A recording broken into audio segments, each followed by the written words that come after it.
Plaisir ya kokuta na bino na quelle boule mag bisika bozali kolanda biso awa quelle boule yango ebanzi.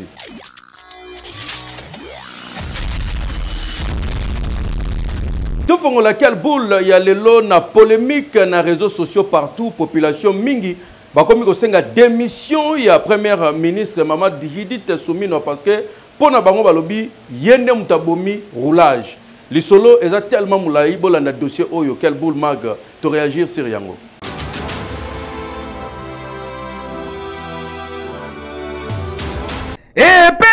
Pasi pe mawali wa yendeko oyo na kombo ya Fiston Kabeya jeune policier oyo asalaka bongo na circulation routière azalaki na musala na ye ya kofongola nzela tozali na boulevard du 30 juin esika ya saute moto ya Sosimat ndeko avandi na esika na ye ya musala ayoka kaka lilon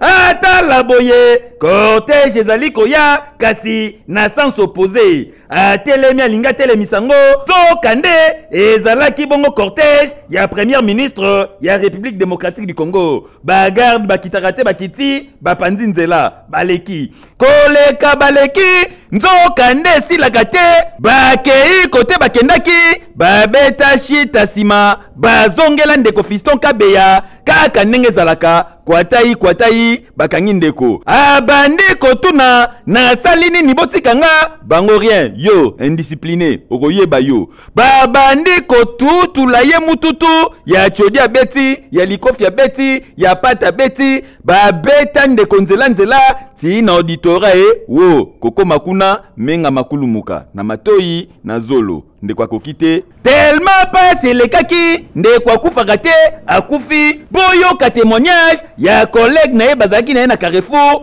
oyo azalaki lokola témoin ya événement. Premier ministre abanda kwa na sens unique to panzi nzela to lexi premier ministre aleki to monita 10 minutes suite à premier ministre zongi na major chef à sécurité premier ministre bayena ye ba ya kangi collègue na biso wana ya roulage Kabeya senda bakangi ye batie na kati ya jiba bandi ko beta ye bakena ye vers auditorat à partir d'auditorat akufi kuna lobi na ba 19 heures akufi ko auditorat siko bazue bembe bakena ngona morga kampoko na micho ebembe sana morga kampoko na morga kampoko na kuma major wa kendeki ne bembe wana ezana morga kamkombo ne pesa wana morga kampoko. Quelque temps après, tellement réseaux sociaux qu'on récupérer affaire, la police a sali communiqué. Le service d'information et de communication de la police nationale congolaise tient à fixer l'opinion publique par rapport aux informations en circulation sur les réseaux sociaux, informations faisant état du décès du brigadier de première classe Kabeya Senda Fiston de la police de circulation routière ville de Kinshasa. Les circonstances de la mort n'étant pas encore élucidées, la police nationale congolaise appelle la population à ne pas céder à la manipulation et à la désinformation. Car la justice militaire est déjà saisie de ce dossier et les enquêtes sont en cours pour identifier et appréhender les auteurs de cet acte odieux. Alors que Fiston Kabeya azalaki bongo agent ya l'État koka mwa baninga na yepe oyo basalaka na leta babeti eti akende kokufa yango totuni bato oyo basalaka na ba cortège ya bakonzi ezala soka zaka chauffeur amemaka mokonzi okoyoka ye na langage akomi lokola ye akomi extra ndenge moko na bagarde baza na lolendo moko mamususu basalaka kutu bapesi bango ate instruction to ordre te baosala ngo na bango moko sikoyo na tanga likambu komba basoda etanga matin awa Mama Judith na Mama Judith makaka diaka affaire à suivre. Ekei population Kinshasa balobi cortège ya première ministre Mama Judith Soumino loko sali ba konjebele basala yango sans cynique est-ce que bazana droit bango tout faut ba kotaka to za rapona ambulance peut-être na cas d'urgence pour na konja mboka to motonio so soka che girofar na fa kota na nzela wana population Kinshasa ba réagir.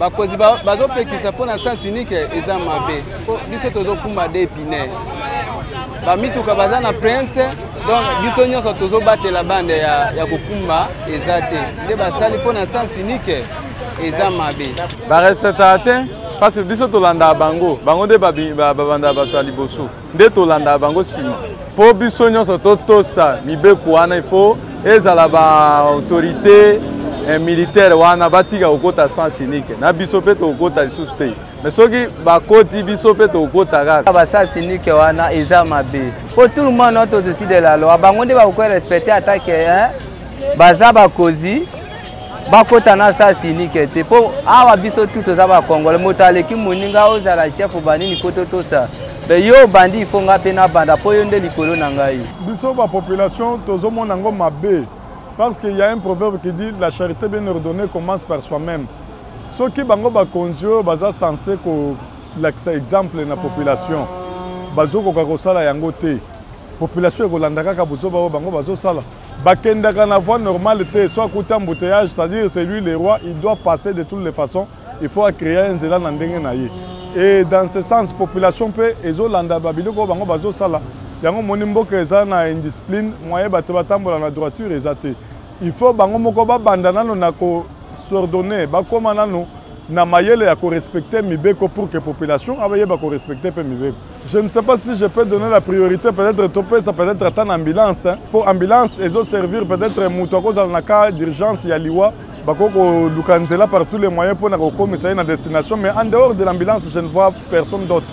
Moutounion soit censé ya ko respecter mibeko pe ko tambola likolo ne ko tambola selon mibeko et non ko tambola. Maître Rachidi Avo qui a pris point de vue sur le plan légal nengenini et ça les maka est-ce que sens unique est autorisé na premier ministre à kota nzela wana loi et lobinini code de la route et lobinini bozo ba détail.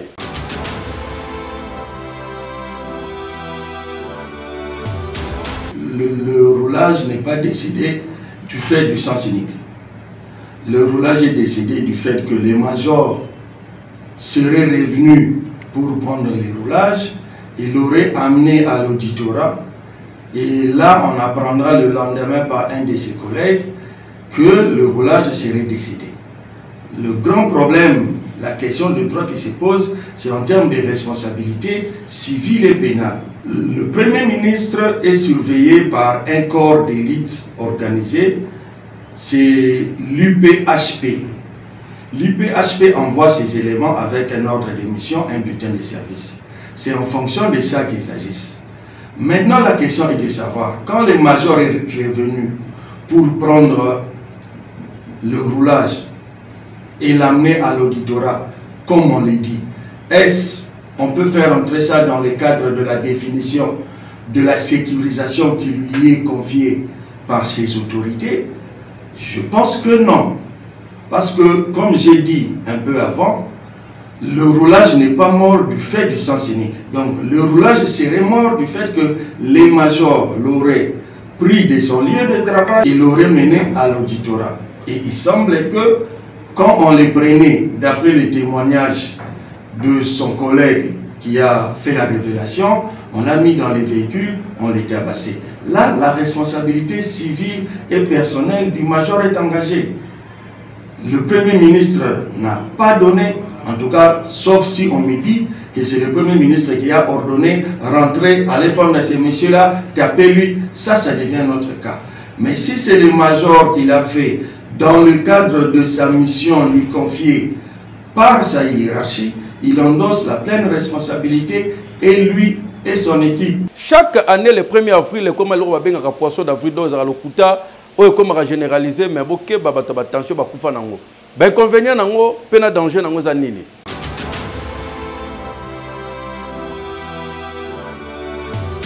Par rapport à la journée à l'élo, et ça m'a monté. Il y a kokosa ka tout le monde batu mingi, o bazo kosa mingi ba chrétien. Ba chrétien mana kati mais ba chrétien bazo kosa, o mona chrétien bazo kosa ndeko ne chrétien pour la journée à l'élo. Ba mingi pe maman aussi ba koli, ba 80 ans, pe c'est du solo que nandenga ba 26 c'est que mwana o place ba kufi. Yo c'est que avancer mais ba miso ko sur hôpital. Mais c'est pas bon. C'est ça qui ton côté. Mingi na beta c'était pour na ba chrétien. O mboka na biso ba sambela baza mingi. Mais pourquoi on a un likambo et à l'Okuta pour les moi journée internationale à Rokosa? Pourquoi? en tout cas nasepelaka nango te mpe nga mpe nasalaka yango te natikala mpe kosala yango te ezalaka mpe malamu te eza mabe nga azwaka nka eza mabe po motu mosusu abelaka ale mosusu aza na batension mpe estoma boye okoki opesa esango ndenge wana briskema ayoki akwei akufi omoni ke eza malamu te na bato mosusu mpe baza wana bayebisi eka briskema na pike crise asali mpe crise akwei akufi bakosala biso kaka esango ya moto intel akufi kuna boye na bomen soki ezalaka nango sango ya lokuta ezalaka nango ya lokuta oyebi estce overifie lelo eza le 1er avril moto ayebisi bino sango wana eza ya solo ete okodécouvrir eza le 1er avril toabi soki eza mokolo le 1er avril bon nga journée lelo eza journée dans yango eza poisson d'avril eza ke bakokosa likambo moko boye yo soki ozwi yango na ndenge moko boye ya mabe okopike mpe crise par rapport neti ya ngai neti lelo na ntongo bakosi ngai ke mama ya biso apike crise donc esalaki nga mabe mais temake nayebeke eza le 1er avril le jour ya poisson d'avril yango nde na se maîtrisaki nakwandika na boma boye babenga nga na mwana ya nanga abi okoni boye te dodi kuna asa accident na banjolela nabenga na kishasa bio atokosa ya na okosa clôture ya mois de la femme ba maman nyonso oyo bazali bongo na idéologie ya Pierre Lumbi babenga bon ba lumbiste bazali na clôture ya mois de la femme netka bazali na biso botala ambiance.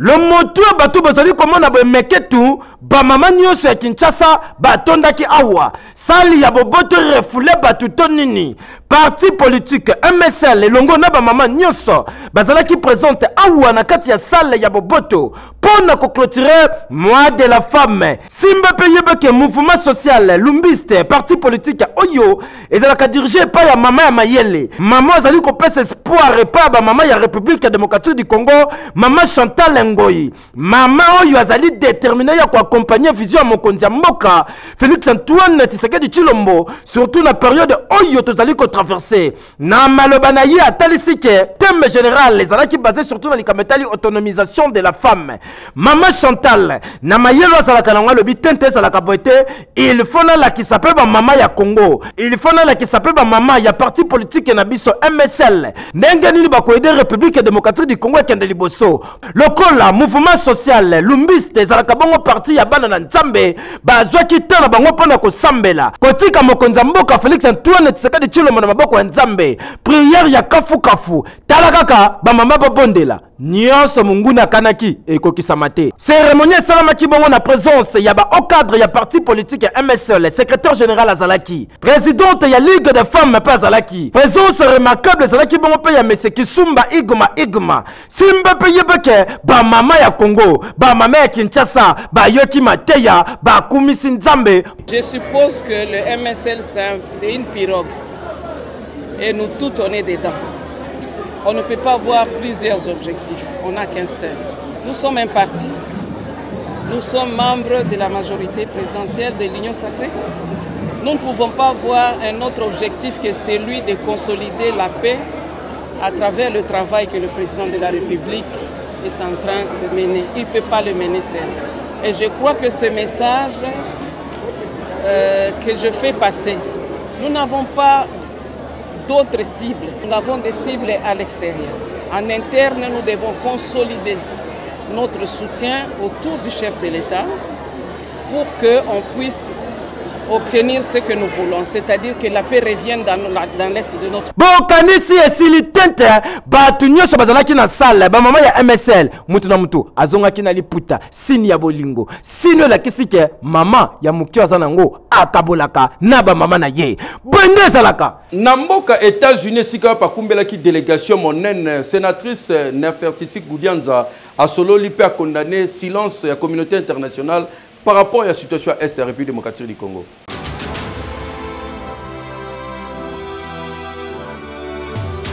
Délégation ya chambre haute ya parlement ya RDC et plaidé bongo pour la cause de la femme congolaise oyo bazali bongo victime ya ba viol ba armée étrangère.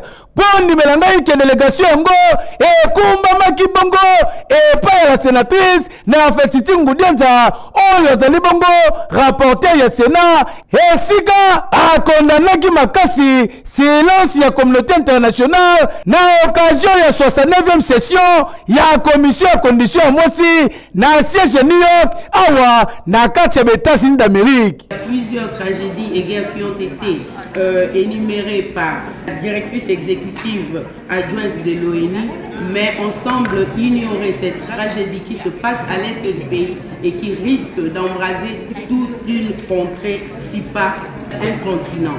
Des sanctions exemplaires soient prises à l'encontre de notre agresseur qui est le Rwanda, et ce n'est qu'à ce prix que les femmes du Congo pourront reconquérir leur autonomisation qu'elles ont acquise par un dur labeur. La mère du monde, sénatrice Fetiti Ngudianza, a talisi que à cause de la guerre, les lobes nebele bazali kotanga te babosana nzela ya classe. Il y a des écoles qui sont réquisitionnées par des rebelles, qui sont devenus des caches d'armes, empêchant des milliers d'enfants d'aller à l'école. Donc, les empêchant en fait d'exercer leur droit de se scolariser. Il y a des viols d'enfants, il y a des tueries en masse, il y a des atrocités qui se font à ciel ouvert. Et nous voudrions vraiment que la paix revienne dans l'est de notre pays. Boyende Zalaka, oyo lagisi détermination, na engagement, oyo sénatrice Fetiti Ngudianza, la mère du monde, azalaka na yango, pour ko défendre Kolo, oyo zali sens ya patriotisme très élevé, pour bolingo ya mboka, ezalaka na malobate, kasi emona na kande na misala. Et normal, attendez-le, Togolonga.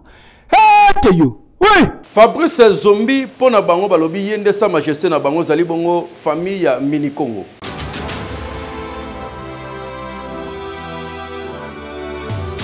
Nani yango alingasi mbisa famille Mini Congo touche, nani yango alingi manipule bango bondi melangai ke batu ebele bozali komona batelemi boye ezali bongo ba notable ba chef coutumier na ba ressortir Mini Congo balobi 3 c'est 3 ba kotik espace tena mutu a manipuler bango po roi ezalaka bongo sa majesté Kavabio la Fabrice Zombi kasi kokamwa bala kaka bala mukaboye bamona bongo excellence Didier Mazenga abandi malamoko ko soutenir na mutela oyo atikala jamais ko pouvoir ancestral. Talatina baye ko sala déclaration pour na kolakisa mécontentement na bango pe ko pese éclairage na oyo etali organisation ya pouvoir coutumier. Biso nyonso bakoko bana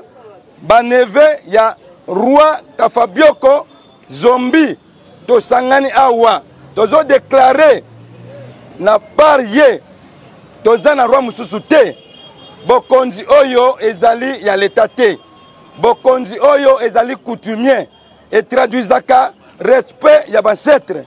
Mutu oyo ayaka ko désigner mutu yambote akufa pona ko remplacer ezali oyo azalaki atikali ko remplacer ko désigner ye.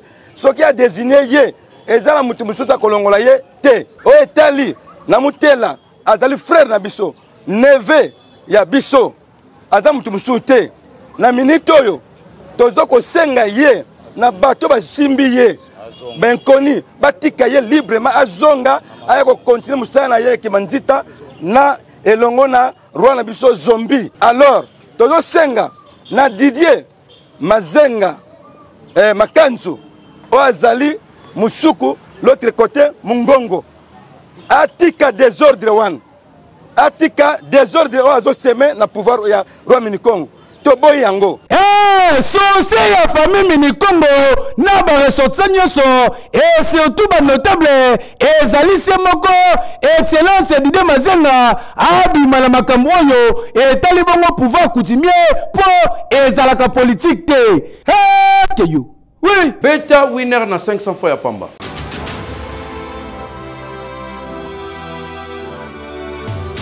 Winner.bet présente Winner Loto. Nini wana bozo beta. Winner. Bonsoir tout le monde et bienvenue à notre premier rendez-vous Winner Loto d'avril 2025.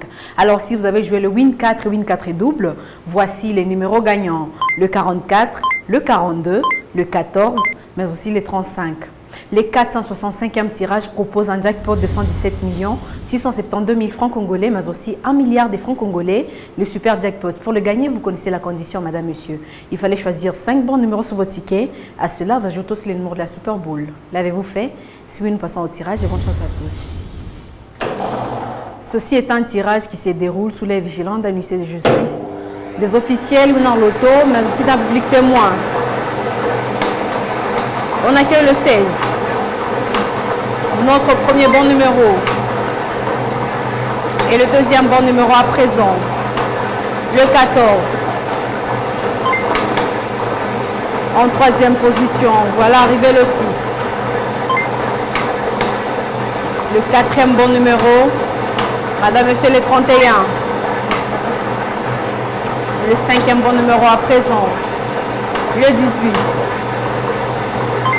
Et le numéro de la Super Bowl, le 7. Rêvant la combinaison gagnante de ce 1er avril 2025. Sur vos tickets, madame, monsieur, il fallait trouver le 16, le 14, le 6, le 31, le 18, mais aussi les 7, qui est donc le numéro de la Super Bowl. Avez-vous trouvé cette combinaison depuis chez vous? Si oui, je dis félicitations, sinon avec plaisir. Je vous retrouve prochainement. Prenez bien soin de vous. Au revoir. Joseph Moussese a réagi par rapport à propos de Ronnie Jackson, sénateur américain, Oyo Atumba, qui est République démocratique du Congo après séjour dans 3 pays, Oyo Atambolaki.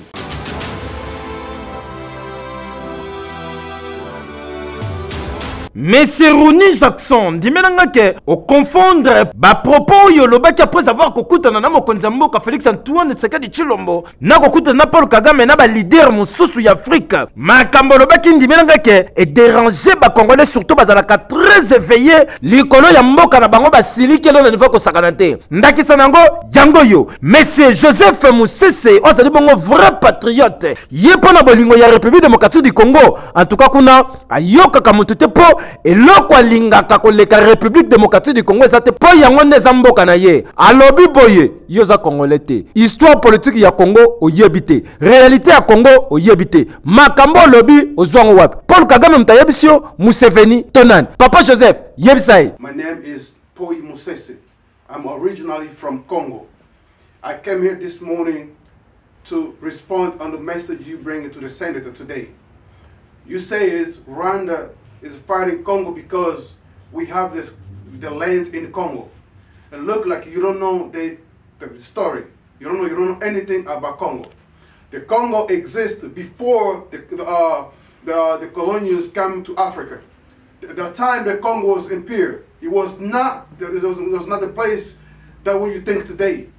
The colonials came to divide the Congo. Even the piece of land when you go to Rwanda, it belonged to Congo. If today we want to talk about the land, it's a Congo that have to talk about the land for the one that give it to Rwanda. That means Rwanda have nothing from Congo. So that was I wanted to answer you for that. So at the next time, what if you don't know anything about Africa? Go learn about Africa and then come back and then you're gonna know exactly what's going on in Africa. We don't have Congo, we existed before even anybody come to Africa. That means the Congo was the empire, powerful empire in Africa. That's why the name is coming Congo. Thank you. Mboka nyonso po telema ebongaka kozala na ba jeune baza déterminé lokola ba monsieur Joseph Moussese po a sentir que mungula moko azakuna alobi makama mabe azeli kutute a telemi a répliquer direct boyende zalaka jeunesse congolaise le loto solo baboye soki ozali na leader lokola monsieur Joseph Moussese pour na be foro azali ko sala ko lakisa ke jeune congolais fa telema tala même changement mboka e kokota kaka nenga ba Congolais bazala vigilant po bataboy bazé belé monsieur Joseph Moussese oza espoir pour na ba jeune congolais pe pour la République démocratique du Congo boyende ezalaka heke yo tokene bongo na ba mama ya Codep bango pe bazanga kité na cadre ya clôture à mois de la femme modèle ni wa feta ki quel bout tozala kuna.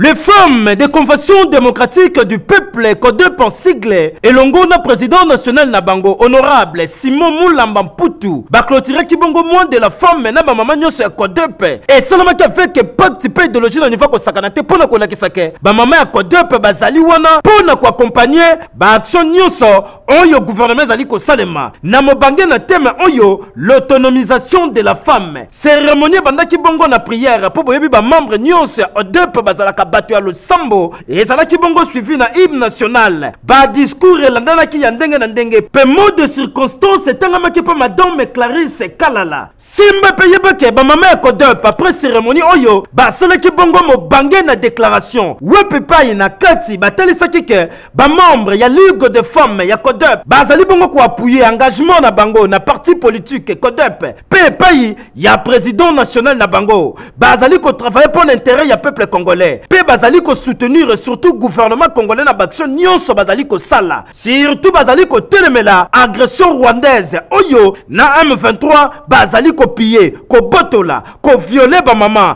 bazali ko telemela nenga bazali ko nyokama yoka bango. Déclaration à l'occasion de la célébration de la Journée internationale des femmes. Nous, membres de la Ligue des femmes de la Convention démocratique du peuple, CODEP en sigle, nous déclarons ce qui suit.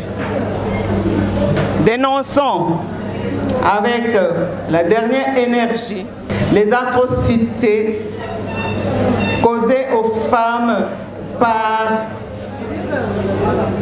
les groupes armés œuvrant à l'est du pays, les troupes rwandaises. Condamnons tous les effets collatéraux de cette guerre, entre autres.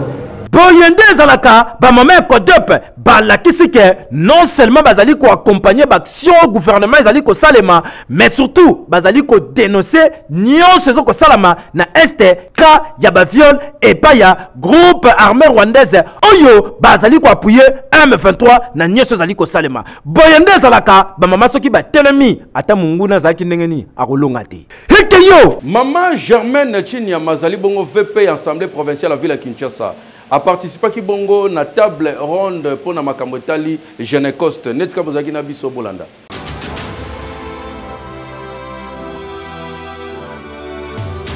Atikala jamais indifférente na nyonso o esalamaka na mboka na ye nani vice-présidente ya Assemblée provinciale ya Kinshasa pe interfédérale ya Arab-Ville ya Kinshasa honorable Germaine Chinya Manzolantima bakiselaka ye lisu ya mokonzi a participé ki bongo lundi 31 mars 2025 na ouverture ya table ronde sur appropriation et Genecost oyo ezali kosalema na centre culturel international ya Kinshasa. Lokola vrai patriote, honorable Germaine Chinyama azalaki très attentive surtout lors ya discours ya mokonzi mboka oyo alaki mise en place na mikolo ezali koya ya groupe interdisciplinaire ya expert oyo bakozala bongo chargé ya koévaluer ba préjudice oyo ezalaki subi pe ba perte en vie humaine suite ya ba crime de masse oyo esalama na territoire national. Le 2 août 2023, je présidais non sans émotion et chagrin,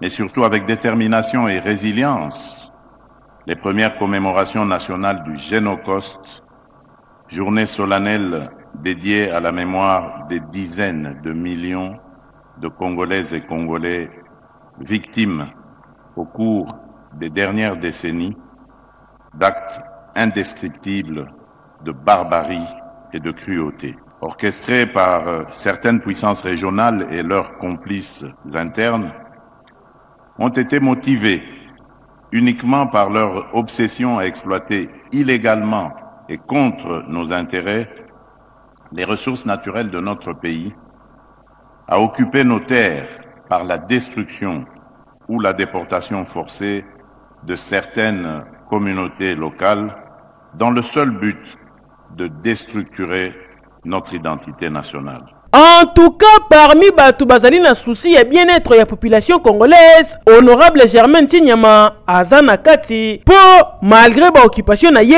kasi a se disposaki pour na ko participer na table ronde oyo et ko pesa nzela na ba piste ya solution pour na ko éviter reproduction et ba massacre na sol congolais. Boyende zalaka honorable Germain Chinyama ozali kotambola na lignée ya ba vrai colibri ya arep pe ozali kosala fierté ya les grands baleines maître Guy Lwando Mboyo boyende zalaka eki si le long de kozolumba sur la mapeka alors que parfait na kombo ya Scala na Bodilix ezali disponible na prix mokezo kanga solo kitoko wapi produit ya Chryslo Papotaille.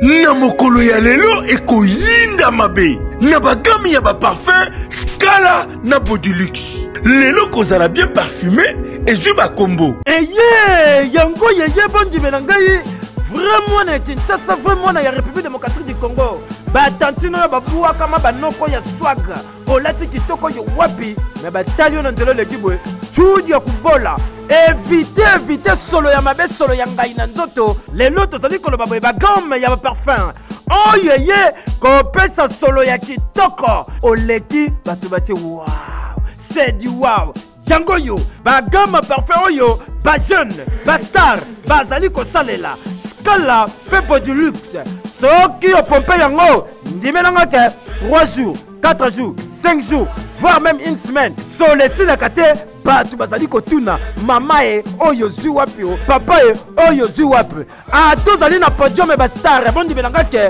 meilleur star planétaire lokola Weranson atimbela déjà e ya salelaka Scala to pe Bodilux ya kosomba te bagame ya parfum oyo nyonso bokozwa yango na kati ya famille Chris le Papotaille pona kozwa yango ezali kotekama partout en détail to pe pona ba grossiste na ba maison nyonso bokoluka yango lokola Shail Kun ezali na bokasa to pe na commerce ndeko mwasi olataka kitoko yo wapi soko tie kabelo cher bato bazolula yo olati chaussure dame ya kitoko kota likolo kutu na parle même pas obetaka costume ya ba grande star melore bomaka yo tango tambolaka baboya ya koloba chudi ya kubola nde ezalaka éviter yango na mbongo ya mukie bato baluli osiki solo vrai tantine vrai noko bayebaka ene na odeur welela ba parfum kilelo Scala to pe Bodilux awa place ba vrai noko na ba vrai tantine batimbeli toli ya pete o tolobaki te baninga ba olula bango pona ba parfum oyoki heke yo na ba gamme ya ba parfum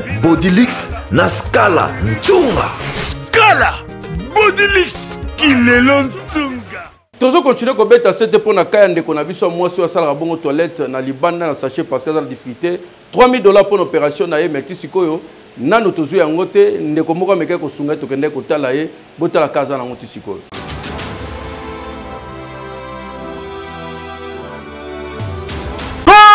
na yende Konduzi Morel aleka na opération depuis mars 2024 oyo simana yango akonetaki ba complication ndeko akoma ko vivre na michopo libanda s'il vous plaît bokoki même pas ko imaginer pona ko refaire opération na ye ba kenda ba consultant minganga mbongo basengaki bango famille makoki ezali te imaginer orpheline de père et de mère mikoleleki bolandaka wana quel boule mag ndenge bandeko ya diaspora basungaka ye na ba poche ya colostomie pe na mbongo oyo ekipe ya quel boule ekendaka kotika lelo yo pe ndeko moko ya diaspora animé de bonne foi atindaki enveloppe bakende kotikela ndeko ekipe ya quel boule awa sous conduite ya Jires Lutau yango wane kiti ti esika ndeko Morel Nzuzi ya zalaka baye batikeli enveloppe mais a expliqué ndenge nini ba douleur ekomi komata ces derniers temps et surtout opération na ye ezosenga bazala au moins na $3000 pour esalema yokayi. Vraiment merci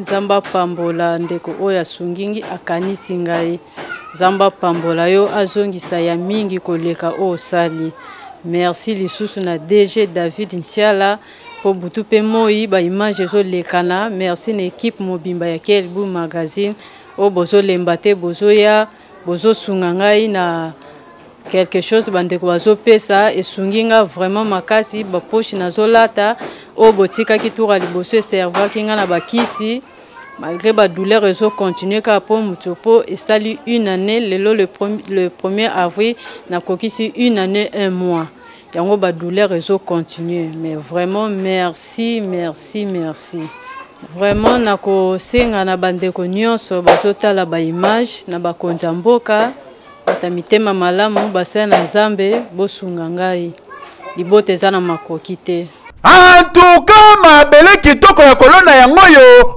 opération ya ndeko Mose zali kosenga $3000 mutu nyonso oya kozala anime pe pousser de bonne foi a hésité te akanga mutema te pona kosunga ndeko mwasi oyo po famille makoki ezate inane yango yo déjà azo vivre na ba condition moko ya pas imaginer abimaka na ndaku te akendaka musika te po awa moindre de mouvement karaboye ekokoma makambo ebele ndeko azosenga lisungi lelo azali nanu envie batu ya mitema malamu en tout cas bo se manifester bo sunga ndeko mwasi oyo po vivre encore longtemps po azana nous trop jeune. Keyo, oui. Kunda être cher na yo na condition qui toko na cimetière cité de la sagesse.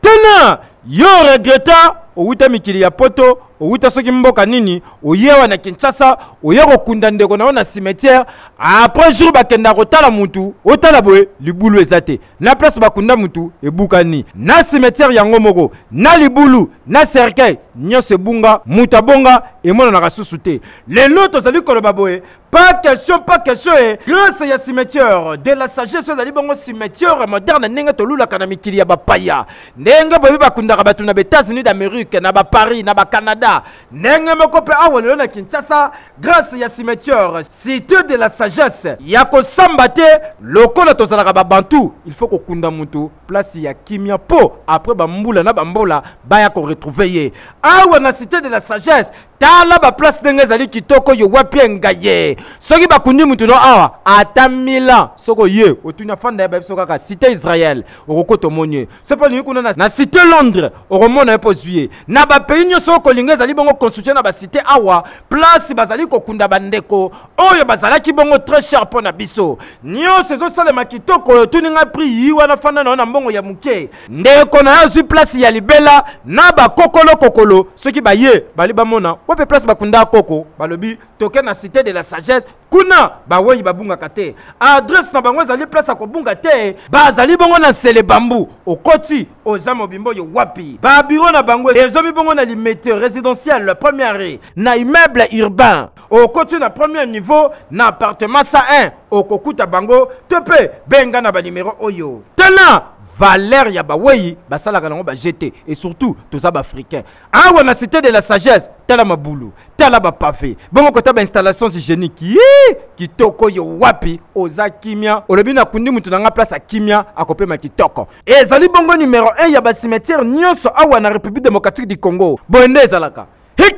Voilà, Tokomi na souka quelle boule mag tikato pesa joyeux anniversaire na Lorette Tamba wazali ko célébrer anniversaire na ye que du bien que du bonheur na yo de la part ya Trésor Tousseo Nicolas Lelo balobi 20 ans de carrière moi na moi sur tombola culture na biso surtout côté à théâtre ya ko samba ezate ba comédien nyonso ba yebi mosala salaka kimia na mabota na bino oui